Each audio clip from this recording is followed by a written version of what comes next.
Morning student. आज हम start कर रहे हैं चैप्टर 8 बचत का महत्व। चलिए रीडिंग स्टार्ट करते हैं। कल देवांश का जन्मदिन था। उसके घर पर बड़ी रौनक थी। सभी मित्र एकत्रित थे। सब नाच गा रहे थे, परंतु देवांश को कुछ भी अच्छा नहीं लग रहा था। सब कुछ जैसे फीका फीका था। जानते हो क्यों? देवांश को उसके पापा ने जन्मदिन पर एक सुंदर सी गुल्लक उपहार में दी थी। भला उसे गुल्लक का क्या करना? उसे तो बैट चाहिए था। गुल्लक मिलते ही उसकी जन्मदिन की सारी खुशी जाती रही थी। उसने तो कई दिन पहले ही पापा से कह दिया था कि वह इस जन्मदिन पर बैट लेगा, लेकिन पापा बैट नहीं लाए, उल्टे गुल्लक देते हुए समझाकर कहने लगे, अपने जेब खर्च में से थोड़े थोड़े पैसे बचाकर गुल्लक में डालना। जब पैसे जमा हो जाए तो मन चाही चीज खरीद लेना। देवांश सोच रहा था कि थोड़े थोड़े पैसे पता नहीं कब इकट्ठे होंगे और कब वह अपना बैट लेगा।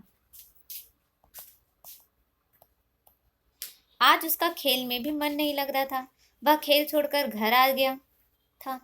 शाम को जब भोजन करके देवांश अपने कमरे में जाने लगा तो उसकी मम्मी बोली, देवांश, बाथरूम में नल का वॉशर खराब हो गया है, पानी टपकता रहता है, कल मिस्त्री को बुला लाना। अब नल के नीचे बाल्टी रख दो। देवांश ने खाली बाल्टी नल के नीचे रख दी।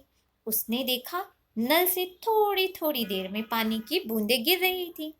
उसे यह सोचकर हंसी आ गई कि मम्मी कुछ बूंद पानी के लिए कितनी परेशान हो रही है। बाल्टी रखकर वह बाथरूम से बाहर चला गया। प्रातः उठकर देवांश जब नल पर गया तो उसे यह देखकर बड़ा आश्चर्य हुआ कि बूंद बूंद से ही पूरी बाल्टी भर चुकी थी। अब उसकी समझ में आया था कि एक छोटी सी बूंद का भी क्या महत्व है। अब उसे पापा की दी हुई गुल्लक अच्छी लगने लगी थी। उसे लगा कि अब उसका सपना साकार हो सकेगा। अब वह हर छोटी छोटी बचत से अवश्य ही अपना बैट खरीद लेगा। तो आपको भी समझ में आया बचत का महत्व।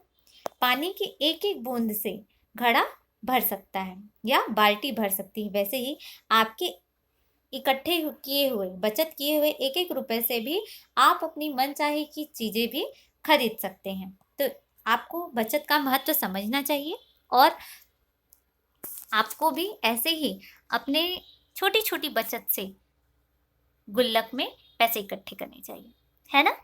और बाद में आप अपनी मनचाही चीजें भी खरीद सकते हैं, जैसा कि इस पाठ के देवांश नामक बालक ने की। ठीक। और संस्कृत में भी कहा गया है, जल बिंदु निपातेन क्रमशः पूर्यते घटः। पानी की एक एक बूंद से घड़ा भर सकता है। तो बच्चों, ये पाठ आपको अच्छा लगा होगा और अनावश्यक खर्च से आपको बचना चाहिए। ओके, तो आप समझिए और अपने भाई बहन, अपने मम्मी पापा को भी बताइए कि ये पाठ आपको कैसा लगा। स्टोरी सुनाइए। ओके, तो शब्दार्थ देख लेते हैं। एकत्रित, इकट्ठे, बैट, बल्ला, बाथरूम, नहाने का कमरा, प्रातः, सुबह, आश्चर्य, अचंभा, साकार, पूर्ण होना। ठीक, अवश्य, जरूर। अगर आपने पाठ अच्छे से पढ़ा है तो आप प्रश्नों के उत्तर बड़ी आसानी से कर सकते हैं। मैं आपको ये नहीं बताऊंगी क्योंकि आपको मैंने पहले ईमेल सेंड कर चुका है। ठीक है, तो आप यहाँ प्रश्न देखिए, उत्तर अपने आप ओरल कर सकते हैं ना। जैसे आप क्वेश्चन देख रहे हैं और ओरल आंसर दें ताकि आपको याद हो जाए, है ना, रिवीजन हो जाए आपका। प्रश्न नंबर 2, उचित शब्द चुनकर खाली स्थान भरिए। ठीक, इसमें से आपको ऑप्शन चूज करना है और आंसर लिखना है। जैसे ब्लैंक देवांश का जन्मदिन था, कब था, आज या कल? कल। भला उसे ब्लैंक का क्या करना, बैट या गुल्लक? गुल्लक का क्या करना? थोड़े थोड़े पैसे बचाकर ब्लैंक में डालना चाहिए, गुल्लक में या पर्स में? गुल्लक में। ब्लैंक के नीचे बाल्टी रख दो। किसके नीचे? पलंग के नीचे या नल के नीचे? नल के नीचे। उसकी समझ में आया कि छोटी बूंद का भी क्या महत्व है। ठीक। प्रश्न नंबर 3, सही वाक्य के सामने सही तथा गलत के सामने गलत का निशान लगाइए। देवांश को लगा कि अब उसका सपना साकार हो सकेगा। सही या गलत? सही। देवांश नल के नीचे मग रख दो। गलत। बाल्टी रख दो कहा था ना उनकी मम्मी ने, तो यहाँ पर गलत लिखिए।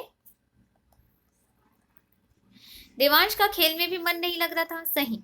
जन्मदिन के अवसर पर घर पर कोई रौनक नहीं थी। गलत। रौनक थी। देवांश को उसके पापा ने उपहार के रूप में एक गुल्लक दी। सही। ठीक। भाषा और व्याकरण, बताइए इन शब्दों के किन मात्राओं का प्रयोग हुआ है, उनके स्वर भी ऐसे लिखिए। ठीक।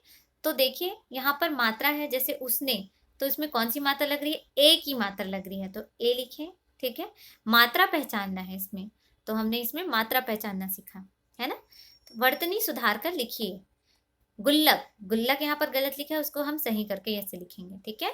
एकत्रित, इसमें त्र में बड़ी की मात्रा है, देखिए त्र में किसकी मात्रा लगती है, छोटी ई की। जन्मदिन, जन्मदिन ऐसे नहीं लिखते, कैसे लिखते हैं, जन्मदिन। खुशी, खुशी में बड़ी की मात्रा लगती है। रौनक, रौनक नहीं बोलते, रौनक बोलते हैं। ठीक है। च देखिए, पानी, पानी में नहीं है, पानी कहा जाता है, तो बड़ी की मात्रा। ठीक। तो वर्तनी सुधारना भी सीखे, मात्राओं का ज्ञान भी हुआ हमें।